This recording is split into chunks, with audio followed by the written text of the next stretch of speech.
CRWS, Countering Racism White Supremacy Book Club. Like, share, subscribe, and comment below. Greetings, everyone, and welcome to CRWS Book Study on Bring the War Home, the White Power Movement and Paramilitary America by Kathleen Belew. This episode, we will be talking about Chapter 1 and the introduction. So we can get started on general thoughts on the introduction and any comments that anyone had. I would say that I agree with constructive action. I felt like there was a lot of doublespeak and a lot of interesting phrasing. And one thing that I thought was very interesting was that the author seems to imply that, even from this picture, it seems like the author is implying that these white power, as she calls them, groups, their biggest enemy is the state.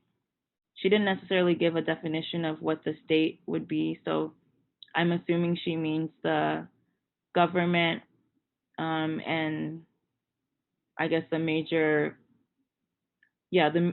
players or the major people in the government, which I thought was interesting because I don't necessarily know if those two groups are at odds or, have as much conflict as the book implies. So that was the first thing that I thought was interesting. I'm wondering if anyone else had any thoughts on that, because frequently in the introduction, she puts that these people were trying to wage war on the state. Yeah, I think anytime I heard her say state, I thought she said system. So that's what I wrote down. For me, I guess I assumed that when she was talking about state, she was talking about the white people in charge, so maybe the smarter, more powerful white people. That's what my definition of the state would be. Yep, I see her as documenting and describing white supremacists in really interesting terms. But yeah, when she's referring to the state or to the government, I understand that to be the system of white supremacy, the system of incorrect government. I agree with that. And I think too, so I'm reading from, I don't have the specific page, I apologize, but it says, instead, white power activists increasingly saw the state as their enemy. Many pursued the idea of an all-white racial nation, one that transcended national borders to unite white people from the United States, Canada, Europe, Australia, South Africa, and beyond.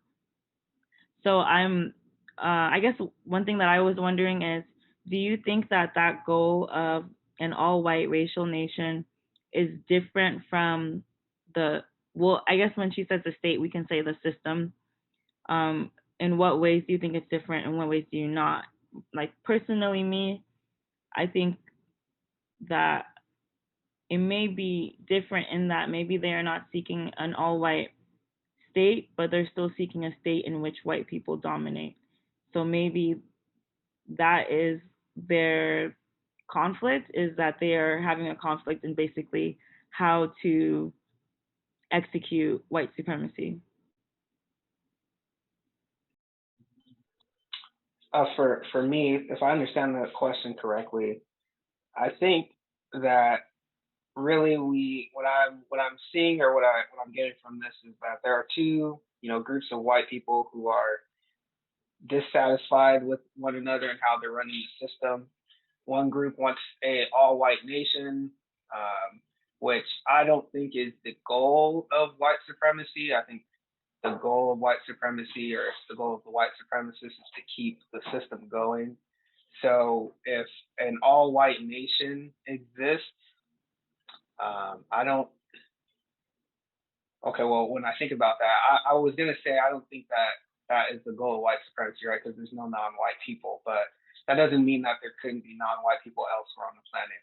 But I don't think that that's what the white supremacist wants is a all-white nation. So for me, I'm just seeing white people fighting amongst each other, having large disagreements, and how exactly they want the system to be ran, or how or who has power, the strategies of how the system should be ran. So I hope that makes sense. Do you see this as maybe a form of white sacrifice? That's what I'm kind of seeing. Um, it's infighting between white people. One wants to practice racism, white supremacy one way, another one wants to practice it another. So one group is sending the other group off to war and to do the dirty work, quote unquote. Sorry about using the metaphor or whatever. I'm trying to purge that from my vocabulary and be more direct. But you're sending off the white supremacists that you don't agree with to go fight in the war so that they look like the bad guys. This book, we're not the bad guys. We're nice. We're good. You should be focused on these more these white people who want who are more violent towards you and who are more direct in their racism. Don't look at us. Look at them. That's what I'm seeing. Because there was later in chapter 1, they're talking about the Beam when he's talking about how America has changed when he comes back. These people, they were for the war when they sent us over, and we come back and now we're the enemy. And it's like, yeah, I mean, the system has to keep running, and sometimes there are going to have to be some losses. So you're it. So that's just my thoughts so far. Yeah, I had those thoughts as well as these white supremacists for forming these groups and attempting to fight the more powerful white supremacists who are in charge is a reaction to white sacrifice. Right here it says, but at the end of the tumultuous 1970s, in the wake of the Vietnam War, and in the midst of the economic turmoil and widespread distrust of public institutions, the white power move was consolidated and expanded in these turbulent years. Many Americans lost faith in the state that they had trusted to take care of them. And she mentions this later on how the white people lost their farms and they were losing factories to overseas. So the white people at this time felt that the incorrect government was not treating them correctly. So they attempted to I would say practice the race war in a manner that they're still focused on black people, but they are going into conflict with the system, like the literal system. I wanted to answer Ms. Action's question. I do believe that there is some white sacrifice. I think the individual, the white male who came on later in chapter 1, I think his name was Ben or something like that. I think he is a white sacrifice. But something that I thought of, I guess, something I thought of while Osai was speaking was, I don't necessarily think that they were being mistreated. I think that they knew that they were going to war, and you signed up for war, so you're going to be, killing people. I think that the major issue that these white people have is the reaction that they received from coming from war. which to me, I think they didn't receive the type of glory that they thought that they were going to receive when they returned. And because that seems to keep coming up, this guy Ben, he talks about how people were spitting on him, calling him the baby killer, and all this other stuff, which I'm sure he absolutely did do those things. So I don't think he was being mistreated. I think he is dissatisfied with the lack of glory that he received from coming back from the war and the government's response, or not the state, the government, the white people in charge, their response. I think that they were absolutely. I think I would suggest that they are white sacrifices, and they just didn't like the lack of glory.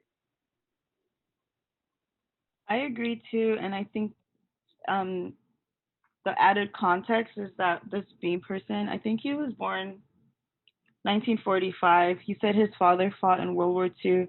If you like reading about what I've read about World War II, America didn't join that war until very, very late, and they didn't join until it seemed very likely that the Allied forces would win. So it was very easy for the people, one, to maybe not experience the things that they experienced in Vietnam, and two, to actually come back home to feelings of valor or being valorized. And I think that they saw that and had that expectation. And I do agree that to an extent that they were white sacrifices, but I almost think that the sacrifice is not necessarily that they were treated in an incorrect manner, but less that they were, or that they were just not exalted as they thought that they would be. Because I think in one line in the book, I didn't highlight it unfortunately, but she says that their ideas about their mistreatment during the Vietnam War, some of it was real and some of it could have just been stories that they told in their head, because we've seen that white people do have a victim complex. So I think that it's a mixture of both of those things. I think one thing that stood out to me was the part about the leaderless resistance, and I believe there is numbers provided. I wrote down 25,000 members being those who are, I guess, directly associated, who are like, yeah, I'm with the group, I'm with the militia, I'm with the white supremacist group. But then there was another number. Please correct me if I'm wrong with this number. I believe it was like page four. I have the PDF version. I think it's page 17 for page 4 of the actual book. Okay, thank you. I believe it was 150 to 175,000 in membership. Yes, who, thank you, who at least read the literature. And I don't know if that was really alarming, but not surprising. And I believe it continued on to say about 5 million were associated with the group, whether they read the material, they directly said they wore the clothing or whatever. I think that showed to me whether they're like, hey, we're fighting the state. It's like, how do you know who's the state and who's not? I mean, they did mention before Ronald Reagan as like the president at some point, I think 1983. So then it got me thinking, like, maybe they're talking about the government directly. But it was very interesting. And I feel like if I were, well, I can't say if I were, because I'm a Black person, victim reading this, but I felt like as I was listening to it, I could see this encouraging white people to continue the efforts, or I guess like, hey, this is a call out, call to action again, even though it's telling, I guess, the story of it. It's almost like another call to action. It gives me weird vibes. Yeah, just to add to her statement, her comment, it says another 450,000 did not themselves participate or purchase materials, but read the literature. So there you have it right there. Like I said, that was on page 4. Real quick, go ahead. Yeah, I just want to add, pretty much, earlier, prior to reading this book, I did read a little bit of the Turner Diaries, so I kept in mind of the the four ways that white people, keep the system: establishment, maintenance, expansion, refinement. So, top of page 2, which is 15 on the PDF. Just to answer Mrs. Action question on if they're talking about white sacrifice, it says, though often described by others as white nationalists and by its members as patriotic, this movement did not seek to defend American nation, even when it celebrated some elements of U.S. history and identity. Instead, white power activists increasingly saw the state as the enemy, and pretty much, I think they're talking about. I also think by them saying system or like state, I also think they mean Jews. So that's all I have for right now. So I want to point out how what I'm learning about the system of white supremacy, what it is, and how it works from this text. At the very beginning of the introduction,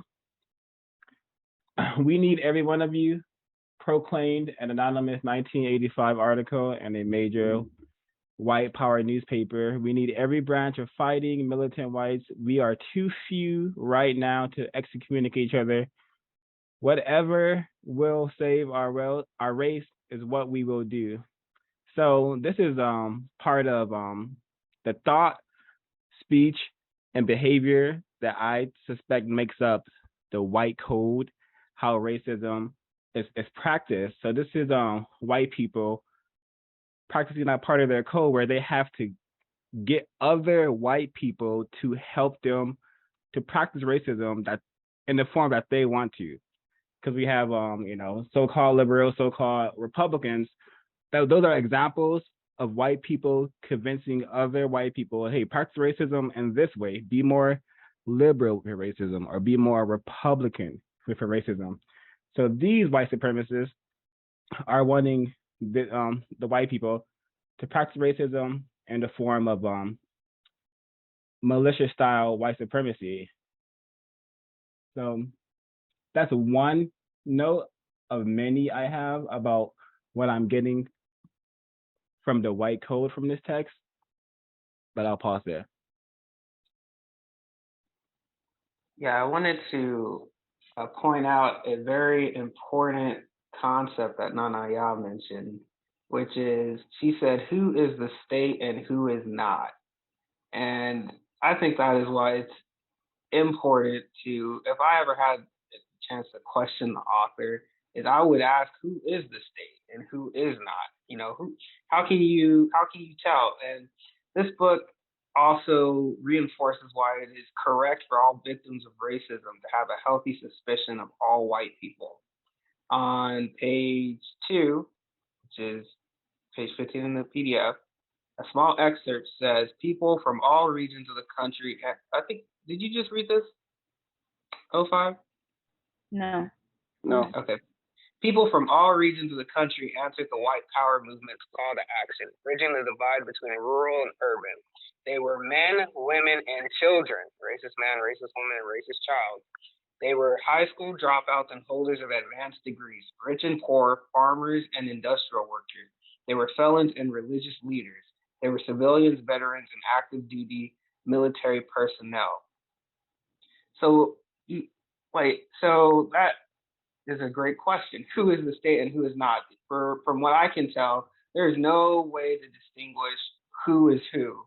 All we know is that white people are gathering arms, strategizing on how to act out terrorism against people who I suspect will most likely be non-white. And this is just a great demonstration of that. I mean, it's all throughout the book,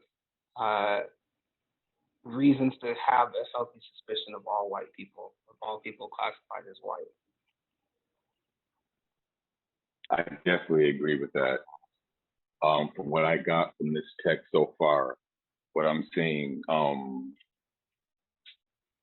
how they talk about their gods, how it goes back to like the Nordics, and how they talk about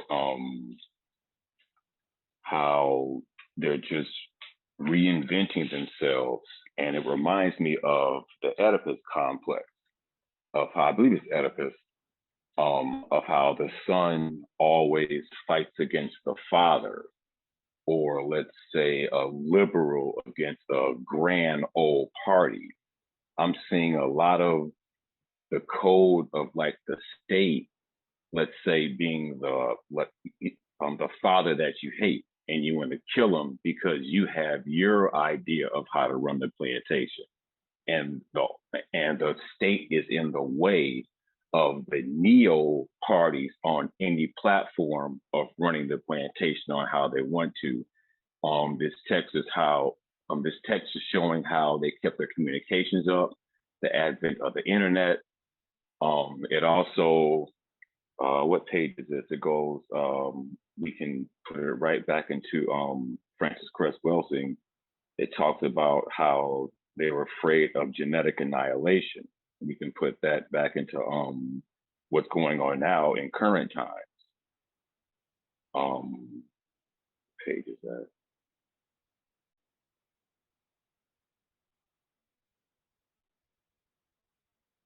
I believe it's 24.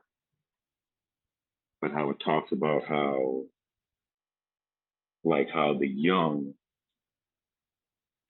well, actually it's 22.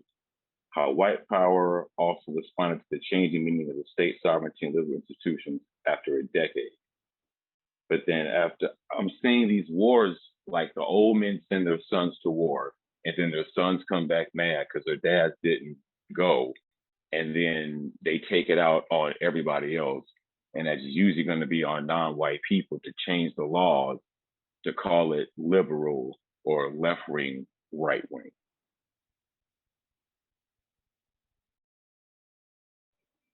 Yeah, one thing to add to that was how when she was talking about right and left wing, I can't remember where the exact quote is, but she put, white, the so-called movement, I mean, white people practicing racism on one end of the spectrum, and then she put, the Black Panther Party on the left side of it. So just to add to your point of, Black people needing to change the laws, I thought that was interesting that she did something like that. I don't want to take up too much space, but one thing that is also very interesting is the contrasting kind of responses to the Vietnam War. Where these white people feel like they were being mistreated, which I don't agree with, but is that Black people, non-white people largely, they come back from the wars, they feel that they've been victimized, which they have, and their response is the civil rights movement, protesting and whatnot. White people's response is to create militias, start training people in army surveillance tactics, gather weapons and arms and ammunition, and it seems like this started in the 1960s, and this largely went on while the so-called government was focusing on Black people, the Black Panthers, COINTELPRO, and whatnot, while white people are engaging in these activities. And it seems like from 1960 up until she mentions the Oklahoma bombing, and it seems like it went on until that happened. Now, I am not familiar with that situation, the Oklahoma bombing. I heard about it maybe once or twice up until today, up until reading this. And so she also was suggesting that it left a scar on American culture, American politics. But in my view, nobody talks about that. No, politicians may go through great lengths, white people, I should say, go to great lengths of acting like it never happened and it's not a real issue. So I just wanted to add that.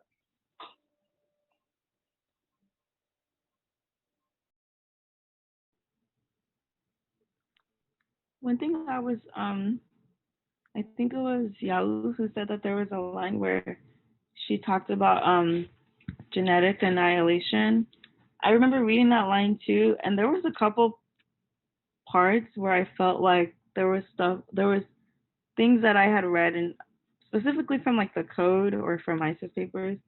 Like for instance, on page 20, or I don't have the specific page, but it says following this strategy, independent cells and activists would act without direct contact with movement leadership. The aim was to prevent the infiltration of groups and the prosecution of organizations and individuals by formally dissociating activists from each other and by eliminating official orders. Popularized throughout the underground leaderless resistance change recruitment goals, emphasizing the importance of enlisting a small number of fully committed activists rather than large groups of the less committed. For me, that reminded me a lot of the code, reminded me a lot of being united and independent, because it seems like they are united under the goal of, um, white terrorism or racism, white supremacy, and but their tactics and the way they function are independent of each other. So I thought that was really, really interesting. I also thought it was interesting because it reminded me of how people often say we need a critical mass.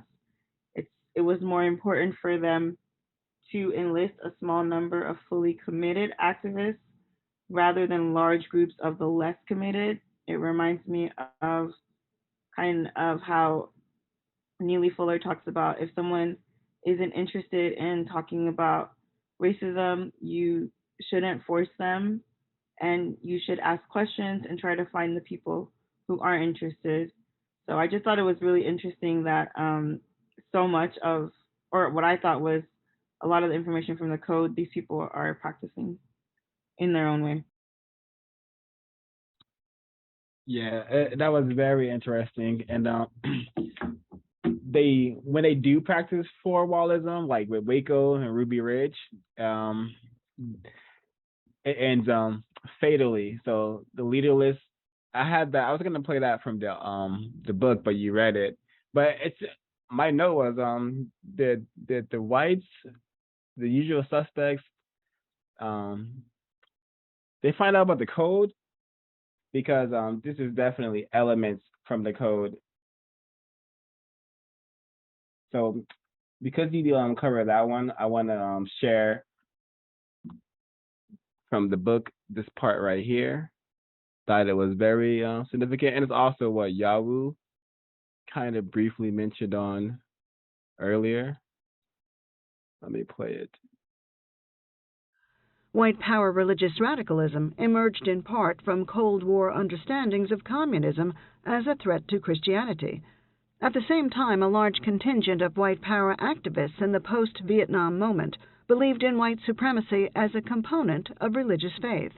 Christian identity congregations heard their pastors explain that whites were the true lost tribe of Israel, and that non-whites and Jews were descended from Satan or from animals. Other racist churches adopted similar theologies that lauded whiteness as holy and sought to preserve the white race. Activists also adopted Odinism and other forms of neo-pagan white supremacy that posited a shared pan-European white cultural heritage. It just reminds me of another element of the white code, which is the religion of white supremacy. If we are going to practice any religion, we're going to call it, if we call it Christianity, no matter what we call it, we're going to use it to make us stronger, and we're going to use it to pursue what we perceive to be our purpose. We want to dominate and preserve what we call our race. We're going to do that. And if we're using religion, that's what we're going to use it for. And that is really, really interesting when you compare that to how victims of racism have been trained to view religion. But another more motivation, hopefully, for folks to study Area 7 religion in a different manner, and perhaps to change how we have been practicing that area. I would like to add to that. Oh, go ahead. Go ahead. I've talked a lot already, so go ahead, Mr. Yahoo. Thank you, sir. I just want to add just the 0526 point about the religion area, Area 7. I've seen a definite resurgence in Nordic style rune tattoos on individuals classified as white, a definite resurgence in the race camp that I live in with Wiccan festivals and open air markets. I also want to say I was listening to another victim on a social media platform, and they were talking after the Peyton Gendron incident. And they mentioned something, and it didn't really hit me until I was watching that movie, The North. And he was talking about how non-white, let's take Ethiopian Christianity or Islam, things that non-white people tend to congregate for in reverence. So those are based off of an actual person. What he was saying is that suspected racist white supremacists, they worship the ideology through the symbol and the energy source. And he was talking in particular with the use of the hammer and the ideology of the hammer. And it reminded me, 0526, when you talked about that passage, that's exactly what I put in my notes when it goes to Odin and the hammer. We can look at the usage of flags, the hammer and the sickle. These two brothers who were fighting, the East and the quote unquote so-called East and the West, but the use of the symbols so that they don't need it to be one person. It's always lone wolf. How, as you were saying, about how it models the United Independent. In my opinion, I would say in Mr. Fuller's, in my attempt to research Mr. Fuller's work and understand the code better, I've seen where he understood the code, and that's how they work as United Independent. And his code structure was to counter that as counter-racist. And I'm mute. Can I add? So what Mr. Yahweh brought up about the white genetic annihilation with Dr. Prince Press Wilson, this is on page 20 of the PDF and page 7 of the actual book. Top of the page says, amid this multiplicity of symbolic presentations and beliefs, most white power activists found common ground. They believed in white supremacy and the need for a white homeland. They feared that the government would eradicate the white population through interference with the birth of white children through interracial marriage, rape, birth control, abortion, and immigration. So I think that's what he was speaking about. I'm mute. I was just about to read that part. Thank you for reading that. Just to add, I was kind of going through like some of the laws in my head currently today, especially in California. And I think something recently came up about abortions, and there's a tons of talk with interracial marriages. Well, not really interracial marriages, but definitely immigration. So I was thinking this section came up. Well, I was asking the question, like, in what ways do I see this currently? And I think that is continuously played in my head, that question, because it's almost confusing now, because I feel like obviously it's another way of, well, I'm going to say allowing it. So allowing immigration is another way or another form of mistreatment and white supremacist ideologies. And then I think of all these other laws. So it's almost like, as we mentioned before, you don't know. Well, I'm acting like I don't know. I don't know like who is to be a suspected racist, because it's almost like, well, this person allows interracial marriages, or this person allows X, Y, and Z, or this person allows this. And then it's like, if you don't allow this, then you're part of like the racist man, racist woman, racist children group, the white supremacist group. But then, and as we mentioned, everyone who is white, who is classified as white, should be in, or we should be suspicious of them being a part of the white supremacist group. But I hope I made some sense. But that's all the thoughts that were like going through my head at that very moment, especially when it talks about basically genetic evaluation.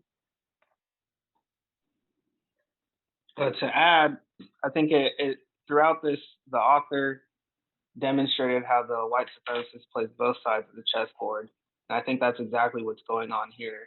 Of the examples that they gave with the eradication of the white population, this gave interracial marriage, rape, birth control, abortion, and immigration.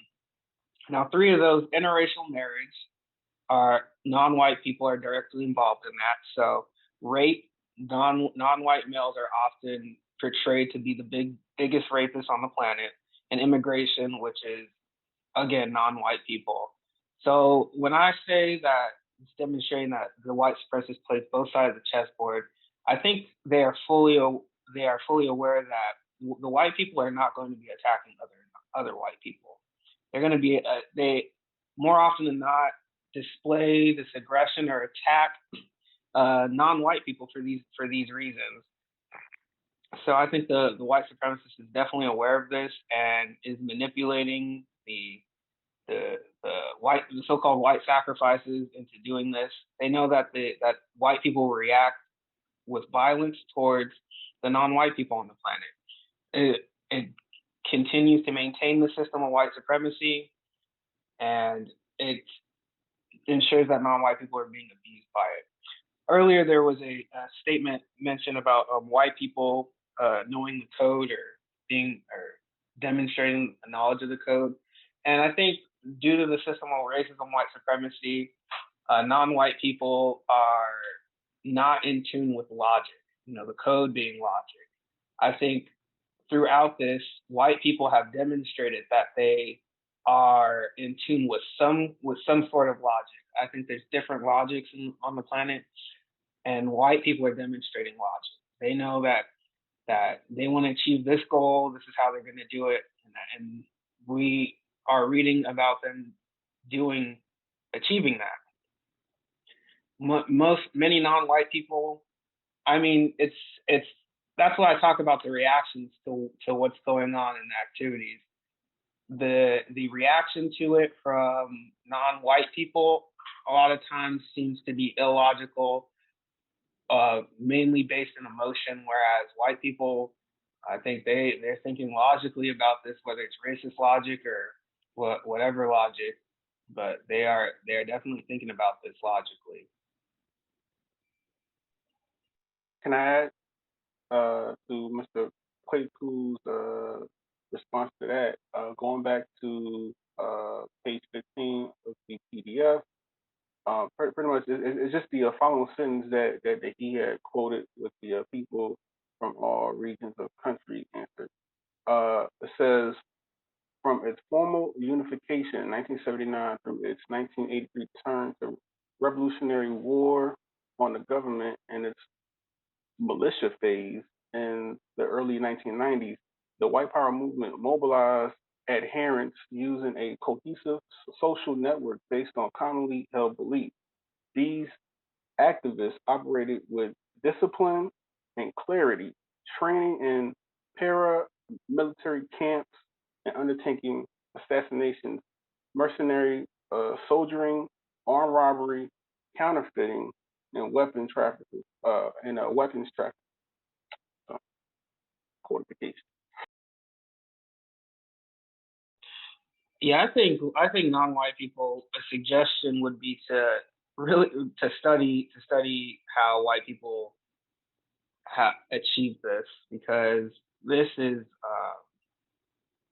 it's just very interesting and quite, I guess, awesome when you really think about it. What they were able to do. I think obviously they have help from the system. I think the system was created so that they can achieve this, and non-white people are going to come across a lot of so-called barriers that prevents them from doing these things. But just follow the logic of white people. I mean, my logic would be to produce a system of justice, and I think there's a logical way of achieving that. So it can be done, just hasn't been produced yet. I think I'm gonna stop there for now. I'm gonna play another quote from the book and then share my notes about it.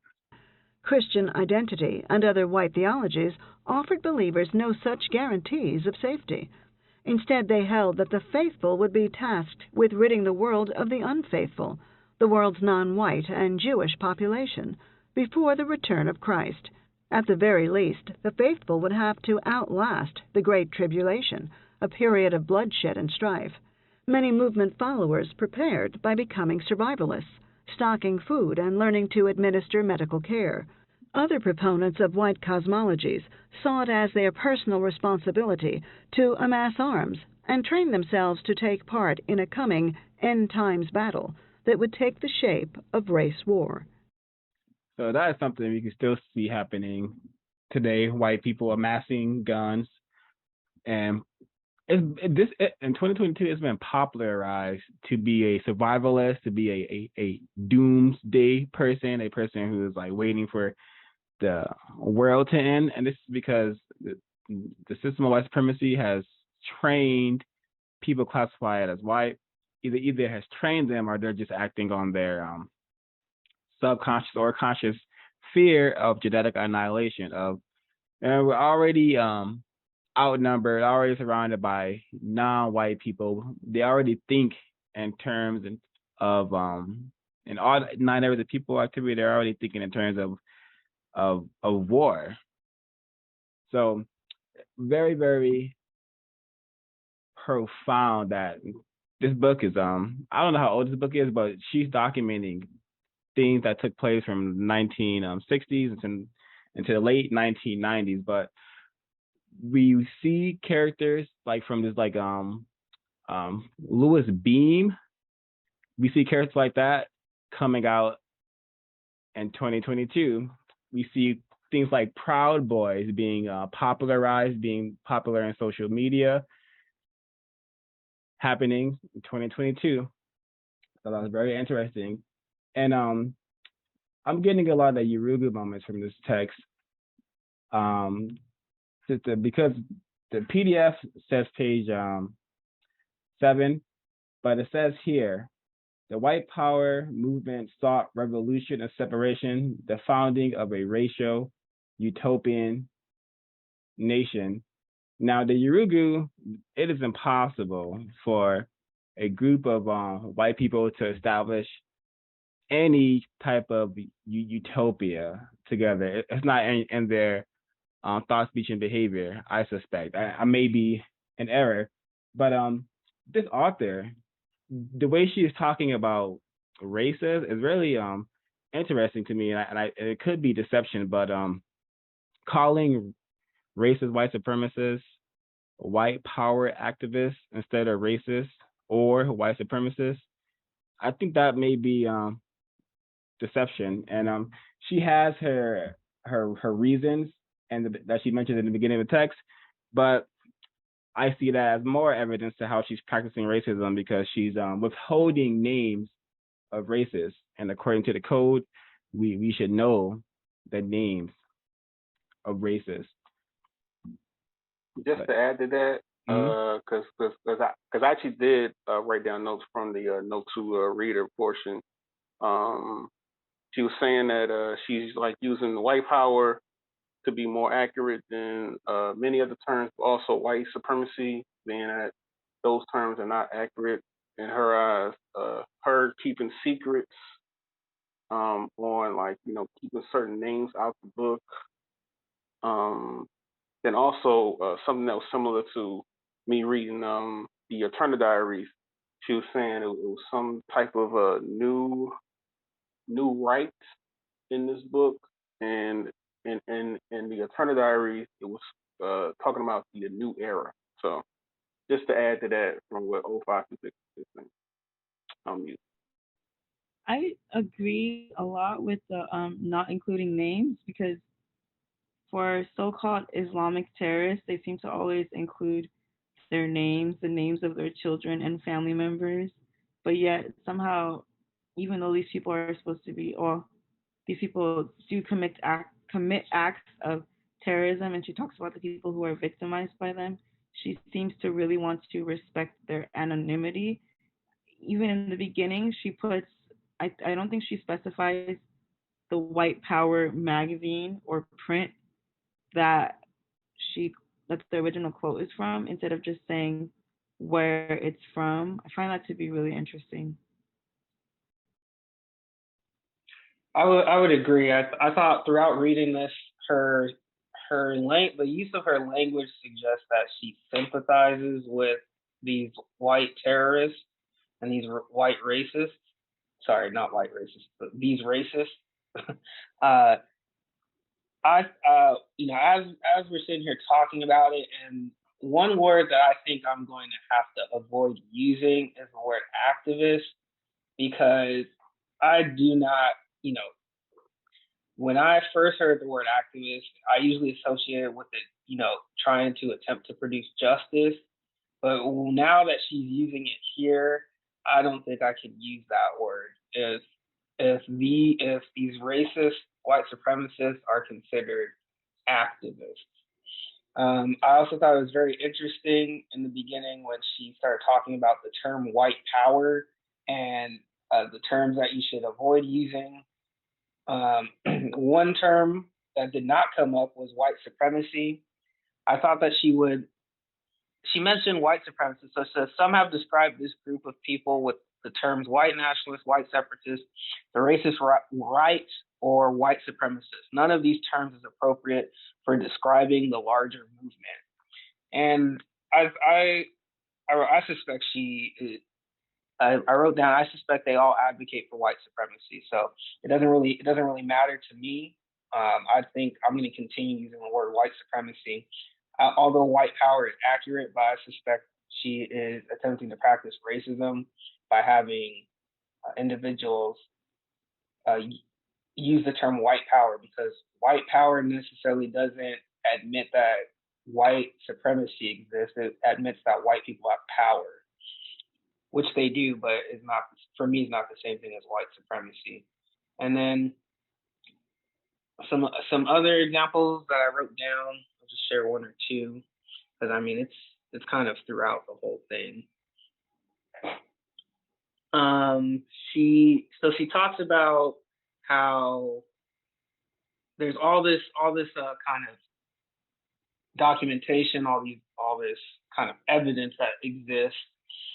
She talks about how the media will deliberately obfuscate the reportings, making it seem like there's a lone, this is like a one-off white person, a lone wolf type person committing acts of terrorism, and which she, I think, correctly says is not the case. But for me, that demonstrates that the system is still protecting, aiding, abetting these white people in their terrorist acts. And then also in some of her language on page 13, which is 26 in the PDF, she seems to suggest that some of the evidence cannot be used or is not correct. She mentions, and what is available comes with the same complication as any trial record. Some people who testified about their roles in the movement, especially women, may have done so under the threat of separation from their families. Several activists made plea deals in return for testifying against the movement. Legal documents, especially testimonies, must be read with such motivations in mind. I mean, for me, I think there are a ton of examples of where non-white people were under the threat of their lives, but did not receive any such courtesy. So I think as long as the system exists, I'm going to treat white people how non-white people are being treated. So, and then she also mentions a little bit further down about the watchdog groups, and essentially is saying that, I don't like using the word bias. I haven't come up with a different word yet, but she's suggesting that these watchdog groups could possibly have different motives. So for me, I interpret that as they are, trying to make it seem worse than it is, maybe. It says watchdog groups can have motives that reach beyond simple documentation. They exist through fundraising and donations, may increase when there is a sense of urgency. Watchdog groups may have sometimes overestimate the movement's influence and level of organization. That last sentence, what are you trying to say? Are you saying that the problem isn't as great as it is? Because for me, this is a huge problem, an absolutely massive problem. I'm gonna mute my mic. What I would say to add to that is, from what I've heard about I think she's quoting here, the Southern Poverty Law Center, they're very quick to, because they do that with a lot of Black so-called organizations too, is label them as terroristic or label them as like a threat to people's lives, and they are very quick to do that with any Black groups that don't really speak in a manner that is supporting the system.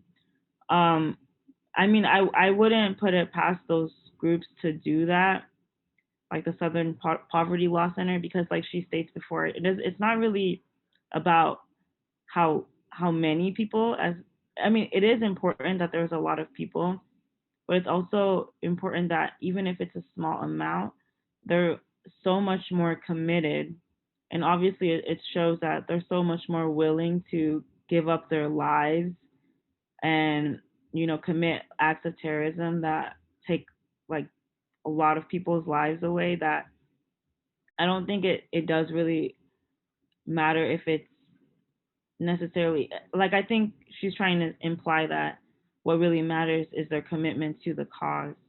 But I may be wrong. I don't want to imply something that she's saying. But a couple of things that I was thinking about too is, one thing that I was thinking about is that the book is written in 2018. I believe Dylan Roof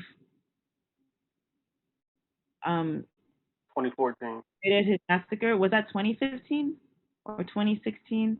Oh, no, my fault. It was in 2015. Sorry about that. So I find it interesting that it wasn't stated in here.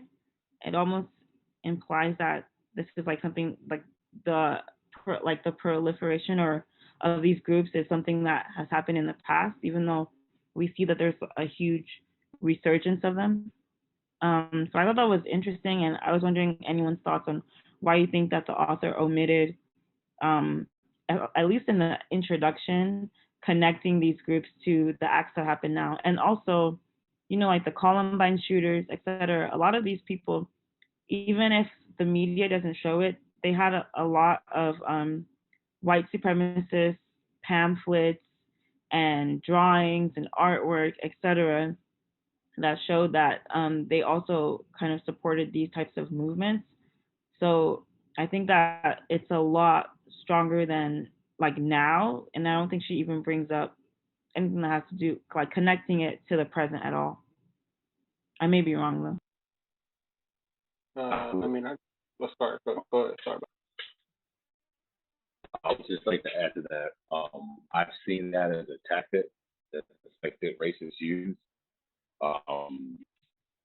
I call it on the time traveler, where they try to link things into the past so your mind goes somewhere else. They're standing right in front of you. And then the next, and even the cover of the book, like the author is very refined. Even the cover, she wants you to think that the racist white supremacists are people that look like what's on the cover of the book, instead of just your neighbor next door to you, or somebody you work next to, or your nurse, or your Uber driver. Like it's this high level of diversion. Making you look one way and it's happening right in front of you. And she's very, very, very skillful at that. Like she's explaining all the parts, admitting what's happening. But like several people were saying that she never ties it together. So I find that as a tactic that they use very often. It's never tying everything together and wanting to separate. And that definitely goes back to the synopsis of your movie. Really quickly, I just want to comment on what you said about the cover, because yes, for the folks listening, they want us to think the racists look like the people who wear the racist insignias and the Klan hoodies and the skinheads, but the people you should suspect to be racist and to look like racists are people who are classified as white, and they can look like the people you see on the screen right now. Like they could be children, they could be bigger children, they could be adults, teenagers, but they can only, and they will always be white. They can't be black, they can't be anything else but people classified as white. Racist man and racist woman and racist child. Go ahead, Monsoon, because you had your hand raised. Yeah, no problem. It's just to add, because like I did watch her interviews on YouTube, and the one I think she teaches some like gender studies class, so I got a feminist vibe from her, and like again, just to add to Mr. Yahweh's point, where it's a lot of obfuscating that white women aren't really the main reason why this exists. like so yeah, like but based on her interviews, she did not come across as if white women were also the cause for neo-Nazism, Nazis or the KKK. So that's it. I have a wealthy moment and a racist man and racist woman working together strategy right here from page 8 of the PDF, where it says, however, the white power movement departed from mainstream paramilitary culture and carving out an important place for women, relied on as symbols of the cause and as activists in their own right. As bearers of white children, women were essential to the realization of white power's mission to save the race from annihilation. And I think this is what some of the other hosts were thinking about when they were referring to the Wilson moment, that they noticed. But racist man, racist woman, racist child, I suspect they know that the white woman is hugely important to the system of white supremacy, because that is the only way white children come to this planet. So I thought she's sharing a lot of information about how it's the whole race family working together, but also she's not sharing all the information she could have because she's practicing, I suspect, racism. Yeah, I mean, again, I would say. No, sorry. No, pardon me. Go ahead. No, it's just again, yeah, based on the book, yeah, like it's like clear as day. But in her interview, he just tried to like, not bring that up. But go ahead, Mr.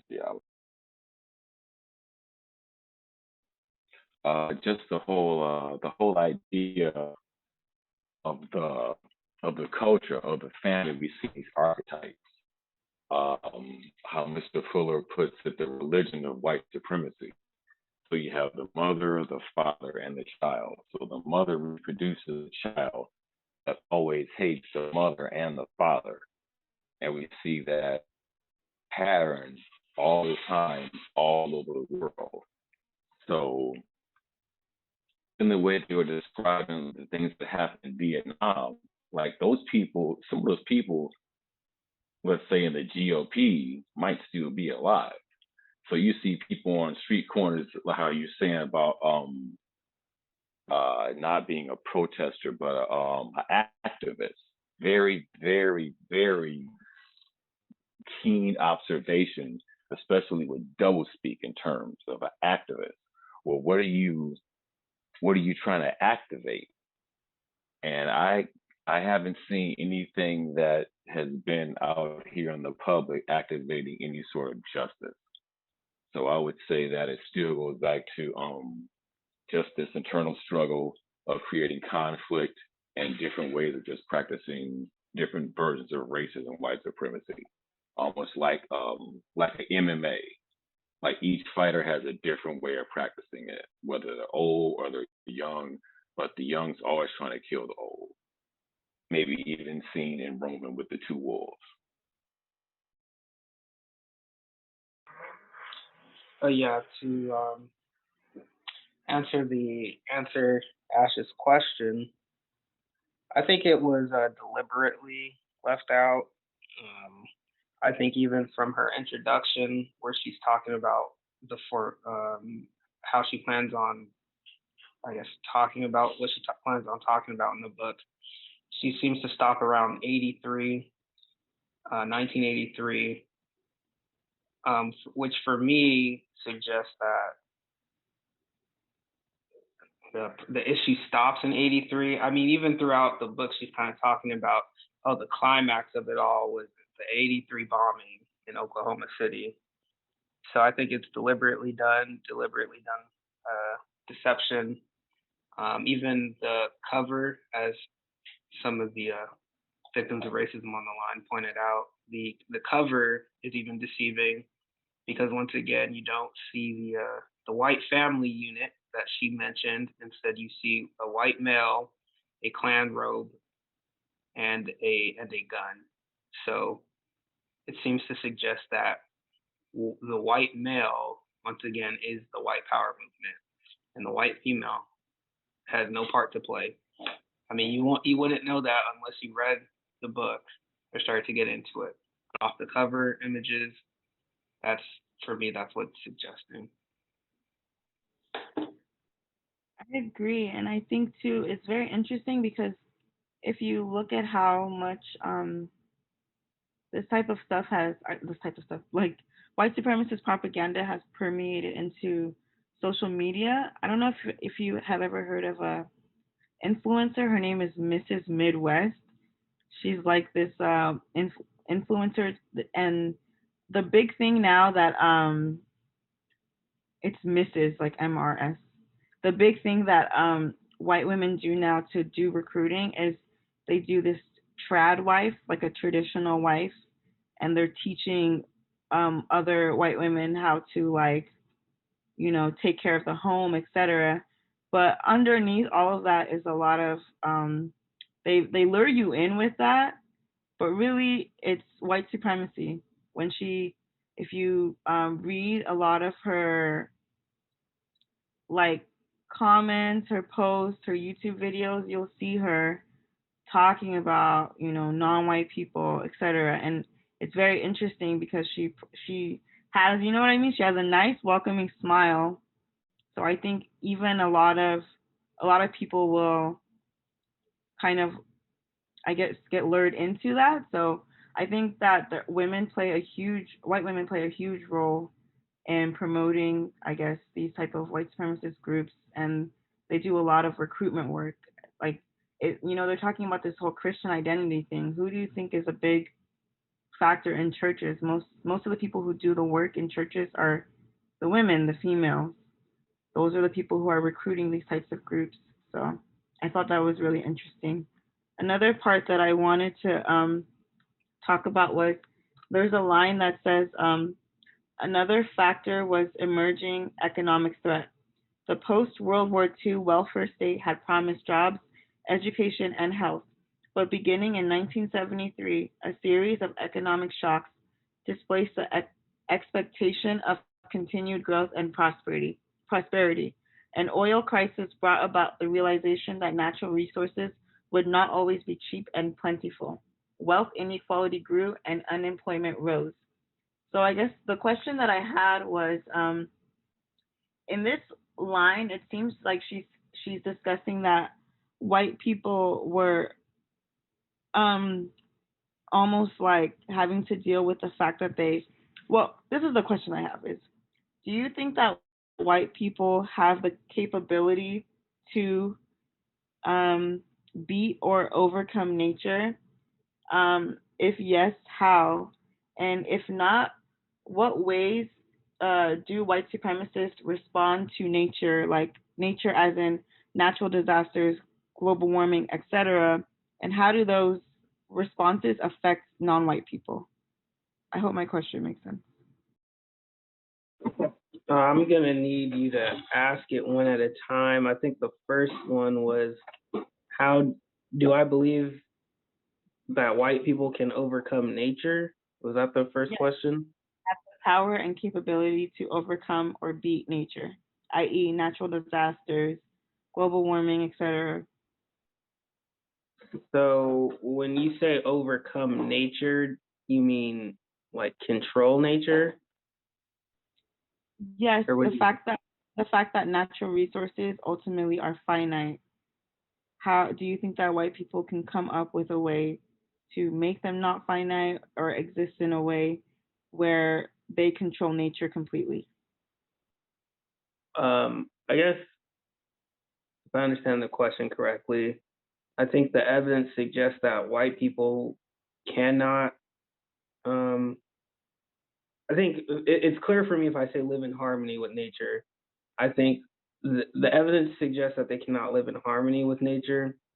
That is why there are so-called finite resources. I think that the planet is meant to be abundant, and there's more than enough on the planet for everybody. But due to the Urugu, the white people on the planet in charge, and their lack of ability to produce justice, they have created a disparable situation on the planet. I hope that was clear. Did that answer the question? My question is, do you think that white people can control nature? I would quickly, were you finished? You can, okay, no, hold on. Let me try to answer the question. Control nature. I'm having a hard time understanding what you mean by that. Like, what do you mean when you say control nature?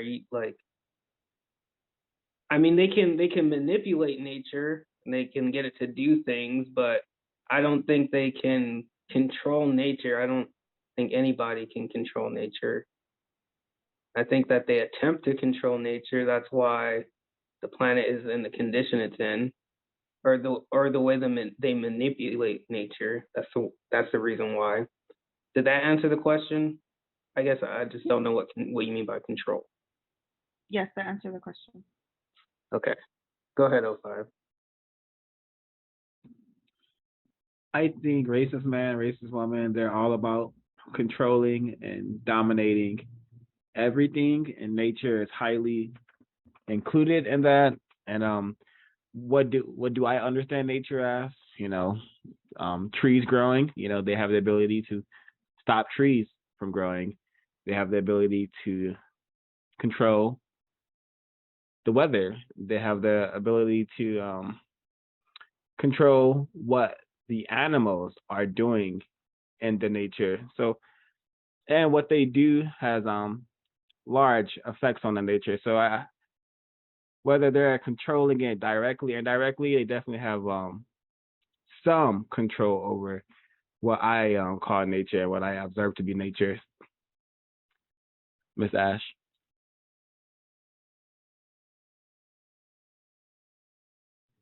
Okay, thank you.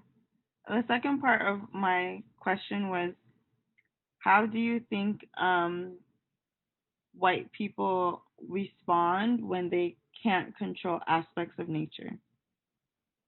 And how does that affect non-white people?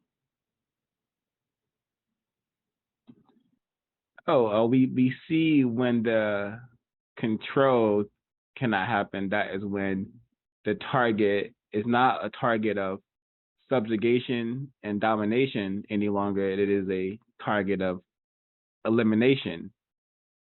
So so that's how I see it. That makes sense? Yes, definitely. Thank you. Can you say the question again? Yes. How do you think white people respond when they cannot control nature? And how do you think that affects non-white people?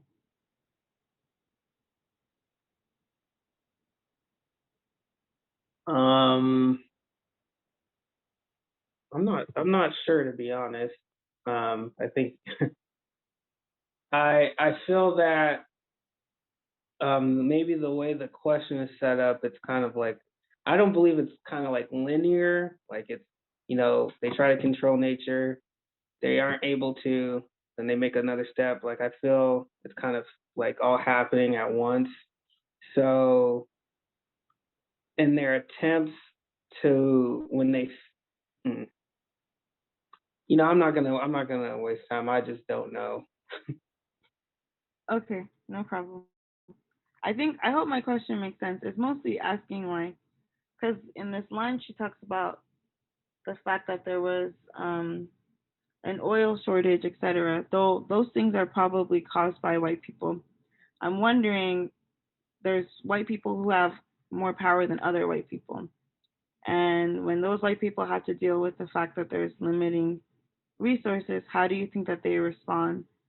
And I think she alluded to it by talking about how they stock up and they become kind of like those doomsday preppers and things like that. I was mostly asking it because it kind of ties into how we're existing right now. As you can see, like things are really expensive right now. There's shortages in um, baby formula, etc.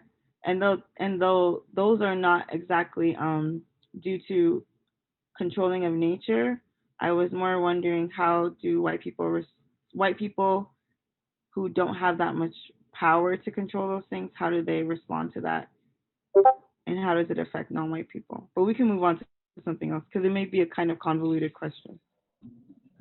If I could add something just to that, just real quick, that was a great point, and only because we went over it in a decoding, just you putting it in that context reminded me of George Miller in Mad Max, because with the oil in particular, that's what happened in Australia in like 1977 or 76, I want to say, and people literally start killing each other over gasoline. And that's where Mad Max comes from. So to answer your question, that is, in my opinion, I suspect that is how white people would respond with limited resources. We can look at Mad Max in particular. Yep. And before they go attempt to get it from white people, they will attempt to get it from non-white people who are less dangerous than other white people. Yeah, I think the context helped me a lot. So with that last example, I think white people would usually respond with violence. I think it's the practicing racism, right? It's either deceit or the threat of violence or indirect violence. So you have a group of white people who will probably respond with violence. Using the example of the oil shortage, right? I think that a group of white people, a group of white supremacists will respond by trying to be deceitful. Oh, the reason why there's no oil, I think they'll attempt to kind of shift blame or shift the subject, try to get people to focus on something else. Oh, the rising oil and gas prices isn't the issue. The issue is that there's immigrants coming into the country and stuff like that. So I think it's really the response is how do white people practice white supremacy, deceit, confusion, and the threat of violence, of direct or indirect violence. The chat has a Sarkis said they respond by becoming preppers and buying guns and forming militias. The chat has been saying a number of constructive things throughout the discussion. Christine Williams brought up the 200 cows that suddenly died. Carice Johnson, she says yes about nature. She says yes, they can manipulate it, but it's unnatural. And Miss Christine Williams brought up the heart. That's something victims of racism should definitely research. But Sarah Kiss brought up something I thought was really significant about the white code, and reminded me of what Quaker was talking about, how the author was mentioning about obfuscation, however you say that word, when they're reporting on these white supremacists, when they go on their rampages and they kill, when they commit a terrorist attack and it's reported as lone wolf, he had mental illnesses, he was working alone. That is a part of the don't snitch white code, the detectable pattern of white people not telling on each other, white people not blaming the system of white supremacy, because you can never blame what we're all, to use a slang metaphor, you can't blame what we're all eating off of. We all eat off this system of white supremacy. So blame the guns, gun control, replacement theory, but not the system of white supremacy. So don't snitch code is what that means. Blame anything but the system. And thank you for that, Sarkis.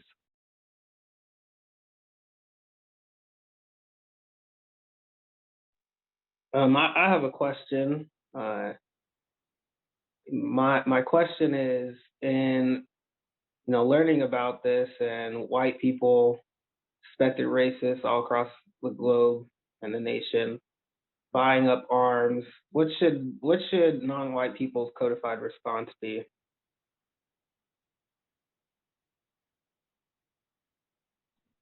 Attempt to prepare for the worst and to do the same as for gathering defenses and resources, food to last.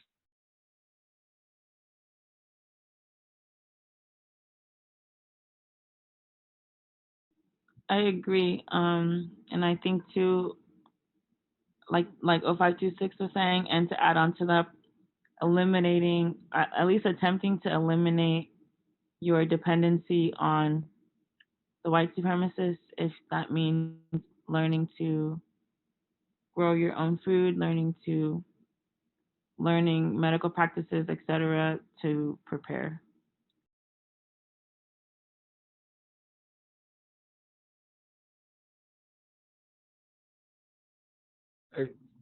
So from the text, I have still a number of notes I wanted to share. So let me play this. Most white power activists found common ground.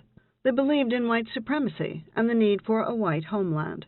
They feared that the government would eradicate the white population through interference with the birth of white children, through interracial marriage, rape, birth control, abortion, and immigration. The anti-Semitism long espoused by the Klan was reinforced by neo-Nazis, and the movement adopted a strict set of gender and familial roles, particularly... This is, someone read this. We discussed this already. This is the wrong one. I'm going to play the correct one, unless folks wanted to comment on that one. Nah, I think you're talking about the journalist clip. No, I'm gonna play it. It's a part of Okay. how a racist man and racist woman will scapegoat. I'll play it. Okay. However, the white power movement departed from mainstream paramilitary culture in carving out an important place for women, relied on as symbols of the cause and as activists in their own right. As bearers of white children, women were essential to the realization of white power's mission, to save the race from annihilation.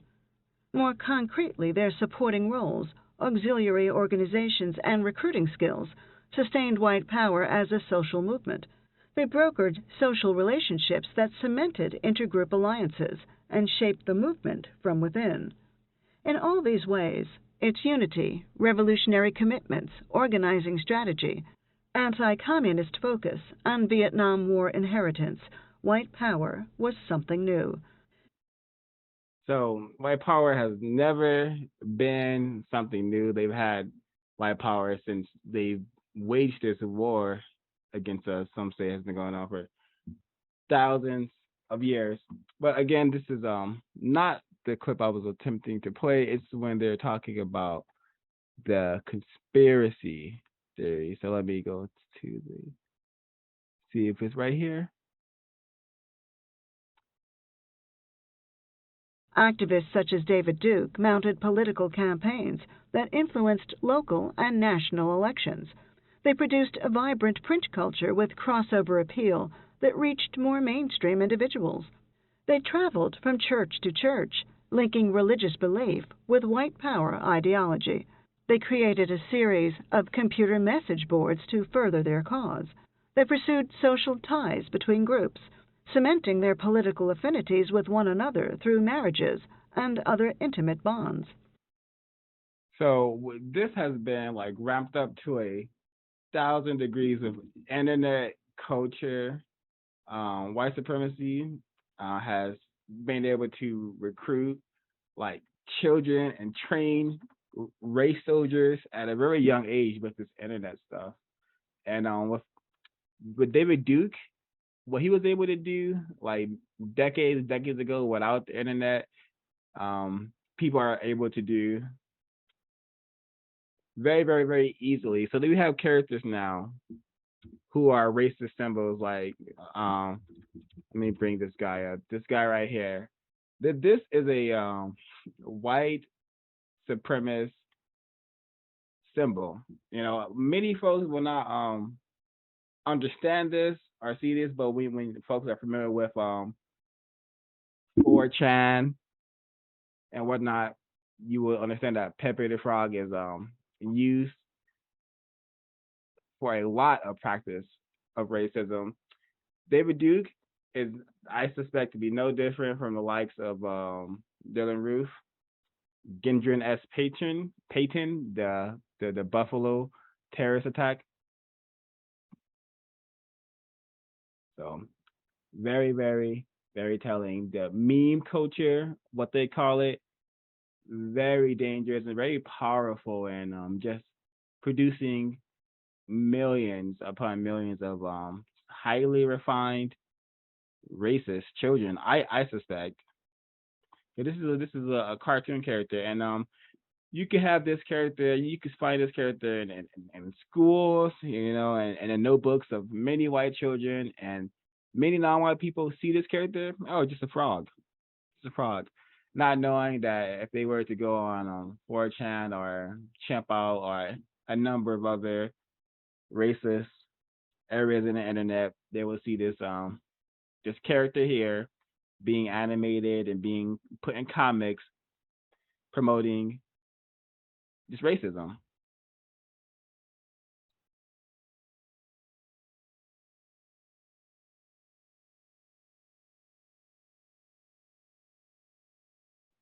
I'll keep going with my notes. I have more from the book I wanted to.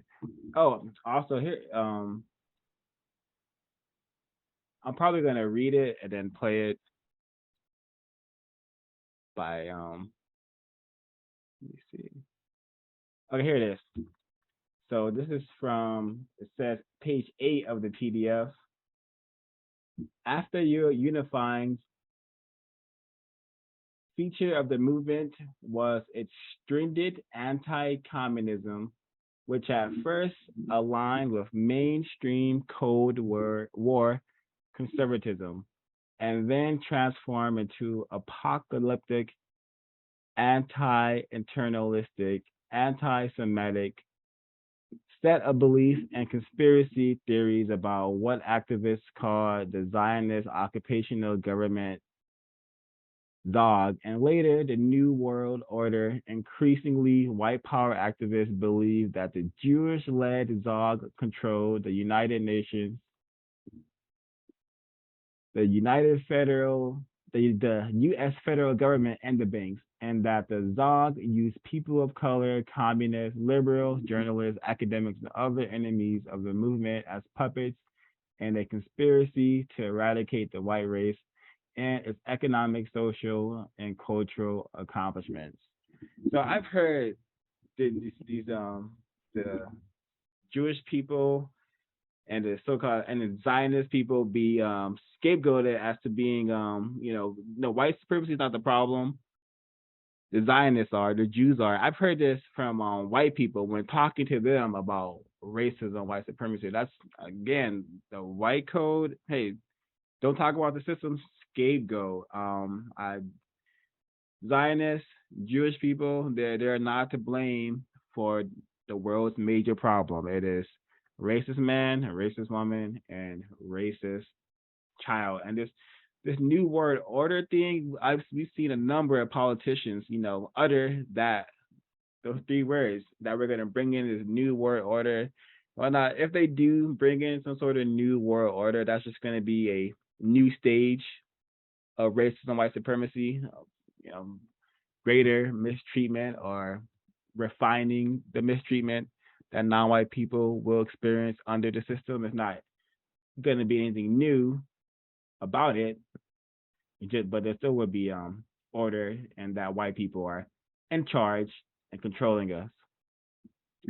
This Louis Beam character, I'm continuing on with my notes. This Louis Beam, this character is I think a number of white people are mentioned in this text, like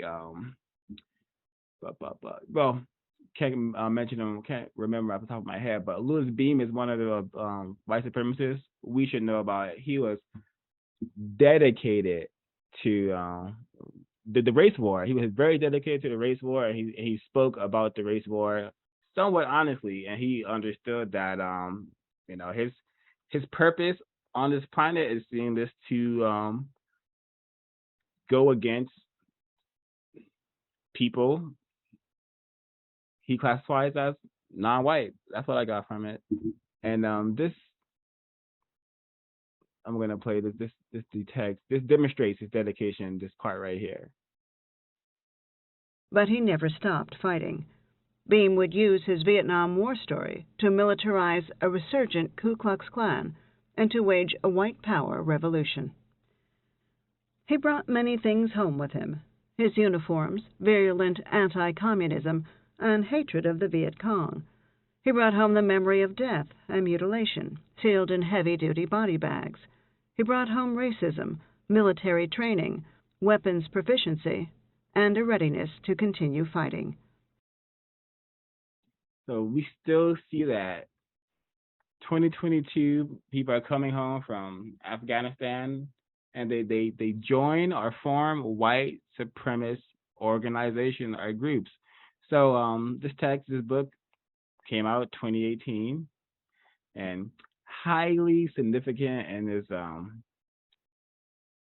I would say profound. And I'll pause my line. Yeah, I wanted to ask a question. I've pretty much finished up my notes. So after reading the text, one question I thought of towards the end was, is the system protecting the white people of the so-called white power movement, or are they too smart for the system? That's a question for the group. If anybody's willing to answer.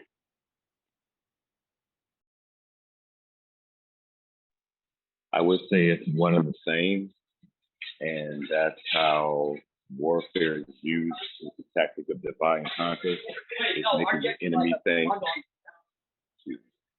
making your enemy think that it's one or the other when it's the same. And you might have infighting between, the end goal, but that's how I see it.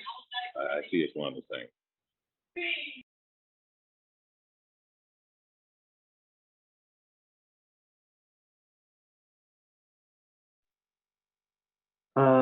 Thank you, Mr. Yawu.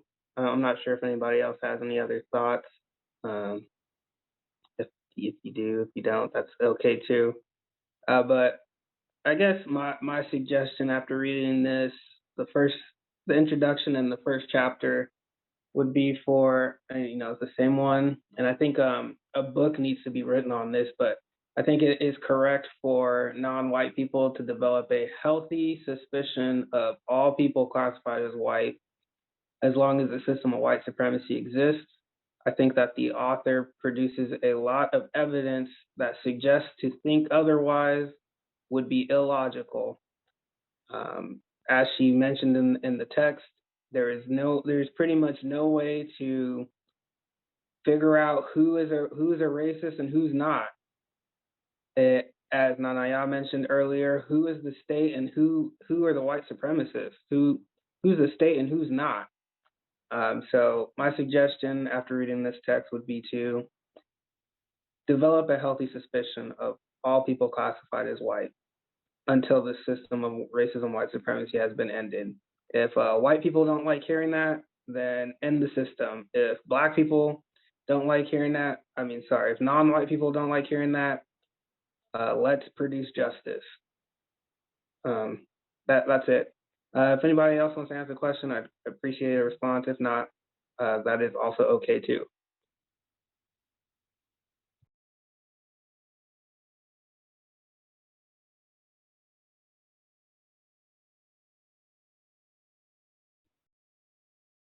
So I want to mention all these characters that racist characters that the author mentions in this second section that we covered. One of them is this Tom Posey guy, and she says here from 18 of the PDF. Tom Posey served in the Marines, in Vietnam, and then in the Alabama National Guard. He flirted with the John Birch Society and violent Klan action before founding a mercenary group, Civilian Military Assistance, which carried out acts of violence in Central America and on the U.S. border. So this like the double speak, the bizarre language. He flirted with the white supremacist organization. That's really silly language usage, I would say. How do you flirt with organization? It's just the author not wanting to say that he was involved, he was practicing racism, white supremacy. Possibly that is that obfuscation we've been talking about. And right next to him, there's another character. My device spazzed out, so I have to find it again. 1 second.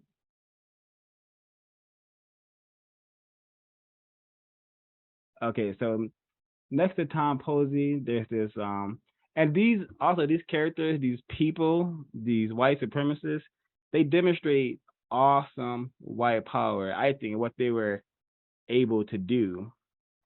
It said from the same page, 18, says Glenn Miller claimed 20 years of Army service, including 2 tours in Vietnam as a Green Beret, before he was discharged for distributing racist literature. He subsequently organized a paramilitary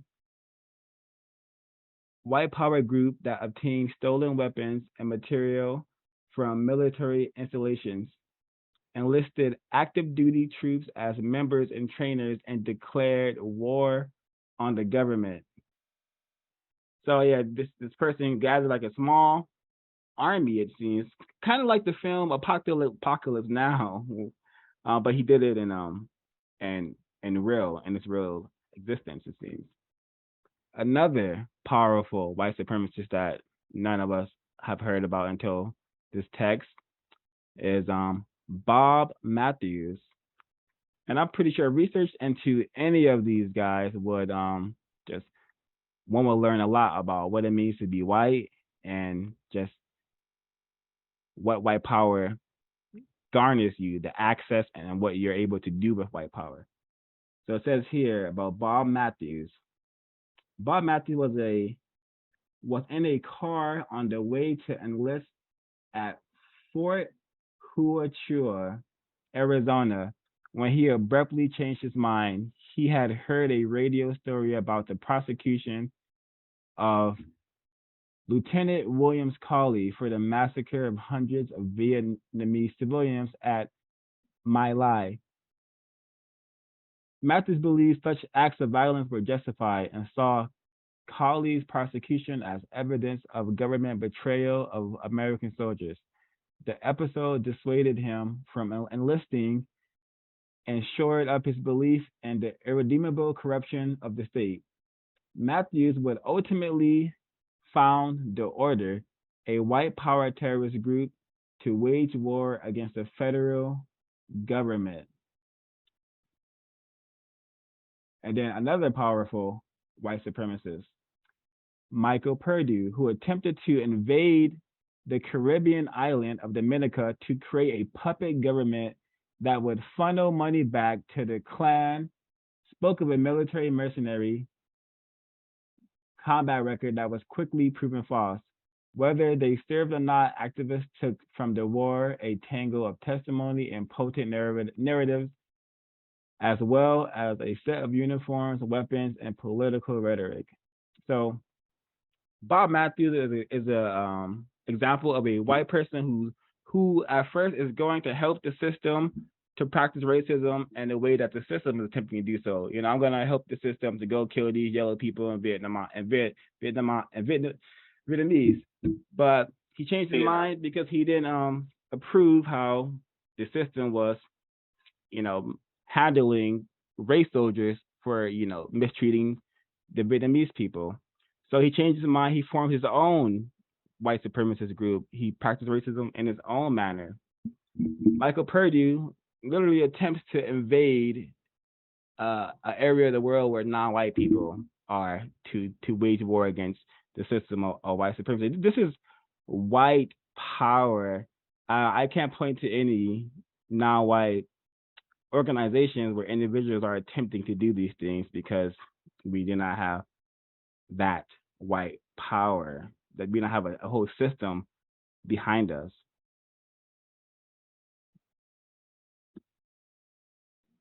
Yeah, I thought that part was fascinating because I had never heard of that, especially the one where they're trying to there's even a whole book about it when they're trying to invade Dominica, and I thought that was really interesting. Has anyone else heard about that?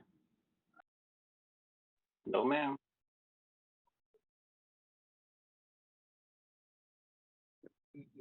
She talks about the author talks about how the white supremacists produced this whole aesthetic behind the Vietnam. What can I say? Vietnam War speech impediment. Vietnam. I don't know. You good. They produced this whole rhetoric and aesthetic behind it. With some of them were even pretending to be veterans because there was like a whole narrative. We got betrayed by our government. The citizens and society. When we came back from Vietnam, we were mistreated by the people who were supposed to give us glory. So that produced a whole series of films like The Deer Hunter, Platoon, Full Metal Jacket. This whole aura of being a vet a non-vet, that meant a lot. So we had white supremacists pretending to be these things.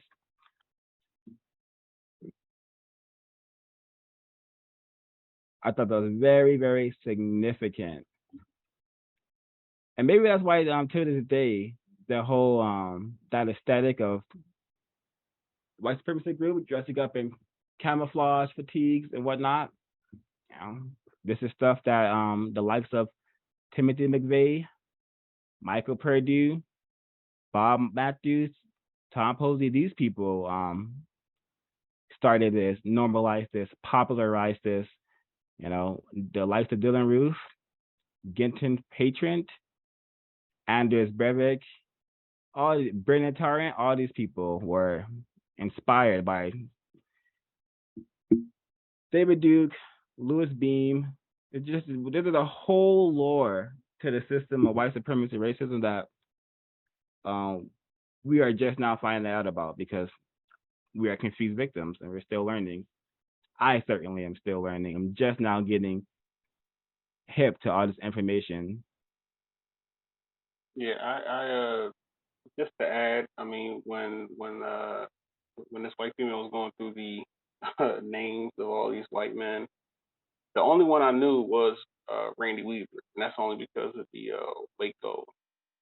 No, it wasn't the Waco. It was the Ruby Ridge incident. So most of this is new knowledge to me. So yeah, I would definitely be researching some of these white men from this first chapter of the book. I'll meet. Yeah, I want to just comment on the sentiments that were present during the Vietnam War.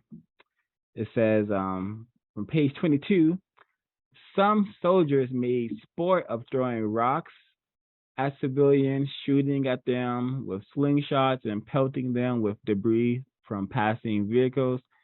As one 25th Infantry soldier remembered, everybody was a zip, gook, or animal. Another said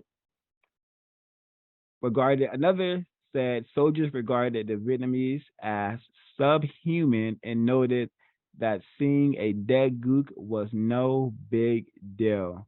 So this is how racist men and racist women are masters at teaching people how to kill, and they have I suspect been training us how to do this for a long time with the use of objectification, training our minds to view people as creatures, as objects, as targets that can be mistreated and treated horribly. There's this part reminds me of all the Hollywood films that has glamorized the Vietnam War.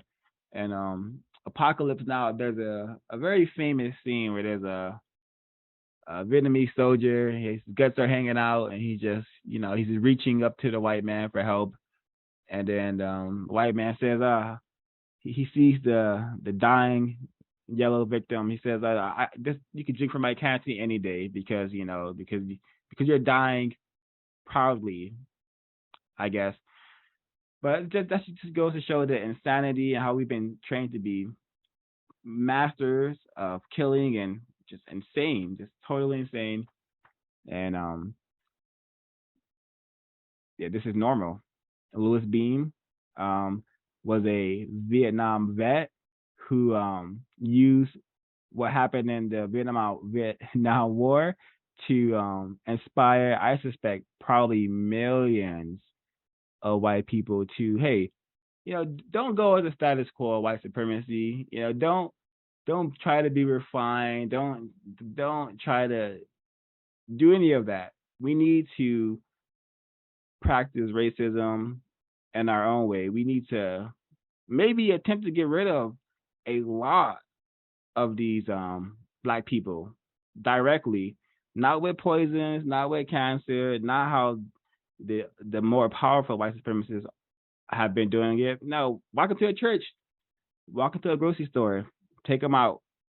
This is the sort of white power movement situations that have been inspired, I suspect, by the likes of David Duke, Louis Beam, Thomas Posey, Bob Matthews, Michael Perdue, all these the usual suspects that I mentioned in his book, and I'm sure we're going to learn about a lot more as we read and learn from this text.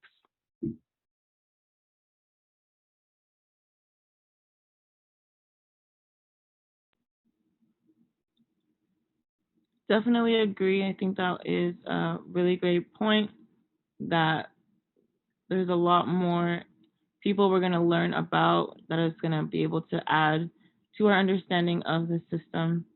I wanted to get into closing thoughts or final thoughts by anyone.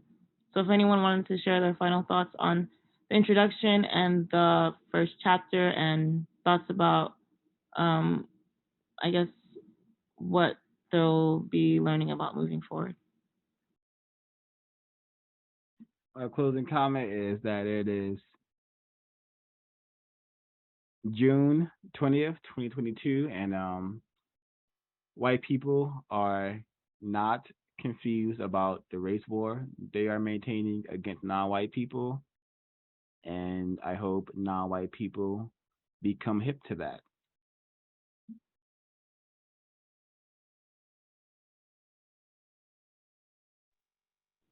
I guess for my closing comment, it was the passage on page 21 of the book page, but 34 in the PDF, um, to where these white men that were uh, during this Vietnam War, they would take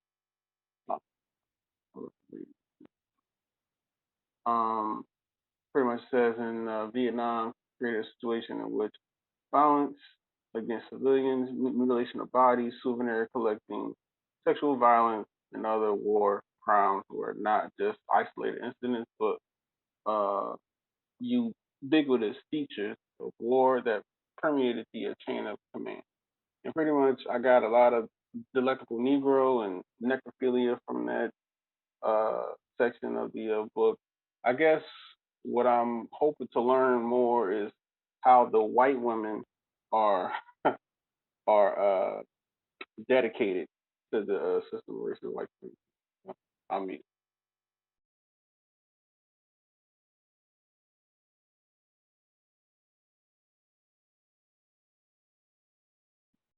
Yeah, the Sarah mentioned from the chat when we've been naming all the names.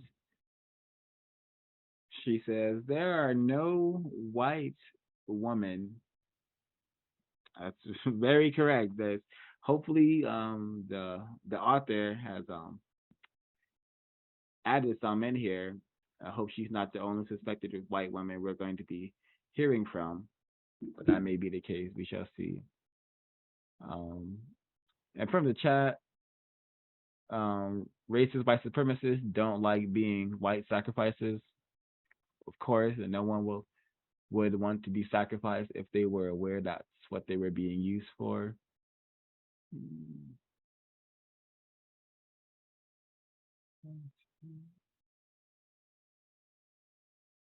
Closing comments from any of the other folks, any of the hosts, I should say. I think for me,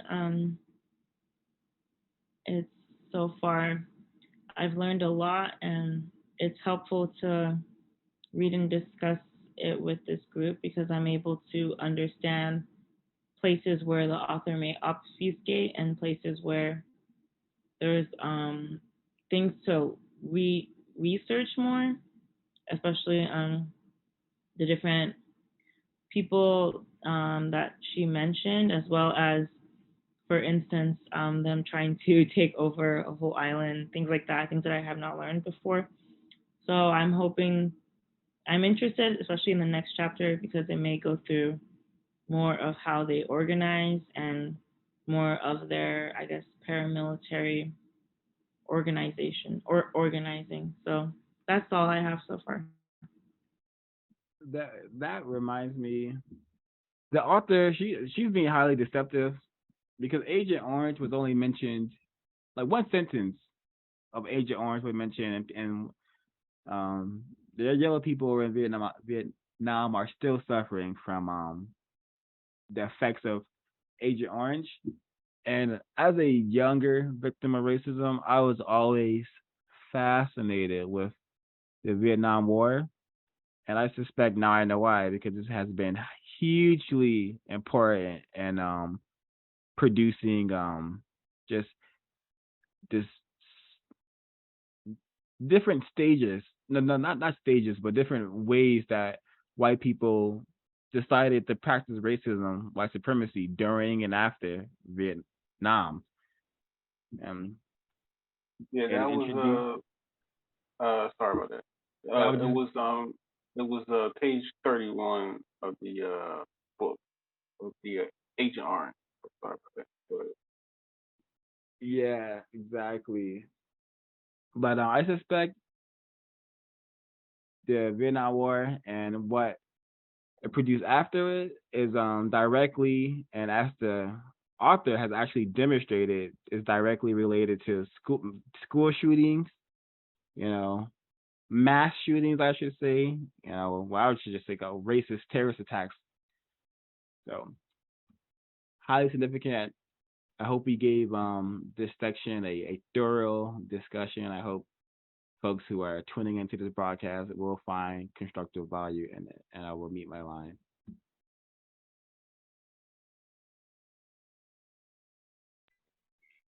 I want to say this book is, I find it highly constructive in understanding some of the, as Joe Fegan says, like the backstage of white supremacy, like why some of these major events happened and what was actually going on, and then how that still aligns with the worldview, we can say in terms of Urugu. So I just hope that this book in particular is shared by non-whites with other non-whites so we can get a better understanding on what's going on right now.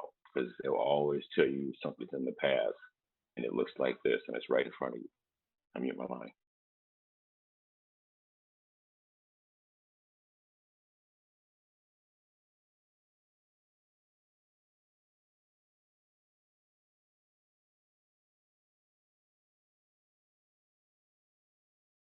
Okay, well, thank you everyone for joining the book club meeting for Bringing the War Home, the White Power Movement and Paramilitary America. We were discussing the introduction and chapter 1, and next week we will be discussing chapter 2 and 3. Thank you. You are alive.